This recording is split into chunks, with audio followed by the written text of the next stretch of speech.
Shalom, selamat pagi jemaat dikasihi Tuhan. Kita kembali lagi berjumpa dalam renungan pagi. Mari pagi hari ini saya kembali mengajak kita semua untuk merenungkan firman Tuhan. Supaya dengan melalui firman Tuhan, hidup kita akan terus dibangun. Dan kita pun akan semakin bertumbuh, diteguhkan dan dikuatkan dalam iman dan pengharapan. Firman Tuhan adalah kebenaran. Firman Tuhan sumber kekuatan kita. Firman Tuhan pedoman dan penolong bagi kita semua. Dan bahkan firman Tuhan jugalah yang akan senantiasa menuntun kita dan menerangi setiap langkah hidup kita. Mari jemaat dikasihi Tuhan, sebelum kita merenungkan firman Tuhan, bersama-sama kita akan berdoa terlebih dahulu. Bapa di surga, kami datang ke hadirat-Mu ya Tuhan. Kami naikkan segala puji syukur atas segala kebaikan-Mu di dalam hidup kami. Dan sungguh kami mengucap syukur ya Tuhan atas begitu besar kasih setia-Mu, begitu besar rahmat dan anugerah-Mu, segala berkat dan kemurahan-Mu, perlindungan-Mu, penyertaan-Mu, pertolongan-Mu, dan juga pemeliharaan-Mu atas seluruh hidup kami. Terima kasih ya Tuhan. Pagi hari ini kami mau merenungkan firman-Mu. Mari Tuhan singkapkan dan nyatakan kebenaran firman-Mu. Roh Kudus, urapilah kami ya Tuhan, sehingga kami bisa menangkap apa yang menjadi pesan Tuhan bagi setiap kami. Dan kami mengerti akan kehendak-Mu, serta melakukan kebenaran firman-Mu di dalam hidup kami. Terima kasih ya Tuhan. Di dalam nama Tuhan Yesus, kami bersyukur dan berdoa. Amin. Mari jemaat dikasihi Tuhan, sama-sama kita akan buka Alkitab kita. Renungan pagi hari ini sambilkan dari Efesus 5 ayat 4. Saya bacakan. Demikian juga perkataan yang kotor, yang kosong, atau yang sembrono, karena hal-hal itu tidak pantas. Tetapi sebaliknya, ucapkanlah syukur. Cuma dikasih Tuhan, ini bicara tentang perilaku yang gak baik. Ini bicara tentang berbagai macam sikap hidup orang, termasuk orang percaya. Ya, termasuk lagi yang kita garis bawahi baru saja kita baca adalah perkataan kotor, perkataan kosong yang sembrono. Apa itu perkataan sembrono? Ya, kata-kata yang orang bilang nyerempet dosa, ya. Jangan, ya, hal-hal seperti itu tidak pantas. Apalagi kita sebagai anak-anak Tuhan, sebagai orang percaya, sebagai anak-anak terang, semestinya hidup kita memancarkan terang. Mungkin masalah kita menghadapi masalah, mungkin kita punya pergumulan, mungkin kita punya sedang katakanlah banyak pikiran, ya, tetapi tetap harus dalam penguasaan diri, termasuk dalam ucapan kita. Ya, kadang-kadang orang kalau sudah terbiasa dengan kata-kata kotor, ya kadang-kadang susah mengendalikan. Tetapi ingatlah bahwa kita adalah manusia baru dalam Kristus. Artinya hidup kita harus berbeda dengan kita yang dulu.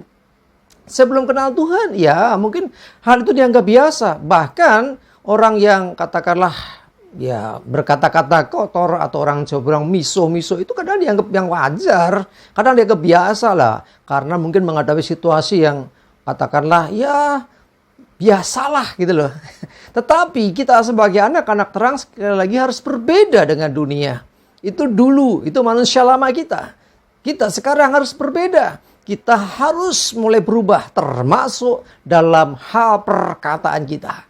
Ya, hindari perkataan kotor yang kosong, ya artinya nggak ada maknanya, nggak ada gunanya, atau yang sembrono lah, ini lebih lagi, ya kata-kata yang tidak semestinya diucapkan oleh orang-orang yang sudah dalam Kristus. Cuma dikasih Tuhan, hal-hal yang demikian tidak pantas. Karena itu kita sebagai anak terang, kita harus menjadi teladan, kita harus menjadi berbeda dengan dunia, baik dalam ucapan kita, ya, tindakan kita, juga termasuk pikiran kita tentunya. Karena yang keluar dari mulut, yang kita ucapkan itu meluap dari hati. Apa yang di hati kita, itu seringkali yang keluar. Terlebih ketika orang menghadapi tekanan, terlebih ketika orang sedang mengalami tanda kutip stres gitu ya, stres berat. Seringkali yang keluar itu yang dari hati. Kalau hatinya masih dipenuhi dengan hal-hal yang kotor, hatinya dipenuhi dengan hal-hal yang nggak baik, maka itu yang keluar. Ya, kata-kata kotor, kata-kata kosong, yang sembrono itu yang seringkali keluar. Tetapi kalau hatinya sudah diubahkan, yang ada dalam hatinya itu bukan lagi hal-hal yang demikian. Apa yang keluar? Yang keluar tentunya adalah ucapan syukur. Ya, kalau menghadapi apapun kita tahu karena tidak ada sesuatu yang terjadi atas hidup kita tanpa kepedulian Tuhan. Sehingga apapun yang terjadi dengan hidup kita, kita tetap bisa bersyukur kepada Tuhan. Ya, jadi artinya bersyukur pun tidak bergantung dari keadaan. Kita bersyukurnya kepada Tuhan karena Tuhan. Jadi bukan karena keadaan. Kalau keadaan mungkin ada keadaan yang mengecewakan, keadaan yang menyedihkan, keadaan yang mungkin nggak baik buat hidup kita. Yang kita syukuri bukan keadaan. Yang kita syukuri adalah Tuhan. Kita bersyukur punya Tuhan yang tetap peduli, yang tetap mengasihi kita, yang tetap menyertai kita, yang tetap memberkati kita. Sekalipun sedang dalam pergumulan, sekalipun sedang dalam masalah, sekalipun sedang sakit, sekalipun sedang dalam kesusahan. Ingatlah bahwa segala sesuatu yang terjadi dengan hidup kita, ada Tuhan yang tidak pernah meninggalkan kita. Jemaat dikasih Tuhan, jangan berpikir bahwa penyertaan Tuhan itu hanya ketika kita diberkati, ketika semuanya baik-baik saja, itu bukti penyertaan Tuhan. Terus bagaimana ketika sedang sakit, sedang sedih, sedang susah, mungkin sedang mengalami kesulitan, kegagalan, apakah Tuhan tidak menyertai? Saya katakan, Tuhan tetap menyertai. Dia Immanuel, dia menyertai dalam suka maupun duka, dalam susah kita ataupun senang kita, dalam kelimpahan atau dalam kekurangan kita, tetap ada Tuhan yang setia. Karena itu tetap ucapkanlah syukur. Orang yang bersyukur, dia akan bisa merasakan damai sejahtera. Orang yang tadi suka berkata-kata kotor, kosong, sembrono, saya yakin hatinya nggak ada damai. Ya, yang ada kemurungsung, khawatir, mungkin marah, jengkel, benci, ya. Tetapi kalau orang mengucap syukur tulus dari hatinya, maka dia bisa merasakan damai sejahtera Tuhan. Dia merasakan akan penyertaan Tuhan dalam hidupnya, sehingga tambah lagi dia bisa bersyukur. Amin, kita berdoa. Tuhan, terima kasih diingatkan pagi hari ini supaya kami menjaga ucapan kami dari kata-kata yang tidak pantas, kata-kata kotor, kata-kata kosong, ataupun yang sembrono. Ialah kata-kata kami, kata-kata yang positif, yang membangun, yang menguatkan. Kata-kata kami, kata-kata yang membuat orang lain dikuatkan, memberi semangat kepada orang lain. Bahkan biarlah dari mulut kami juga keluar kata-kata pujian dan syukur. Dan kami belajar Tuhan dalam segala hal mengucap syukur karena Engkau Tuhan yang tetap baik.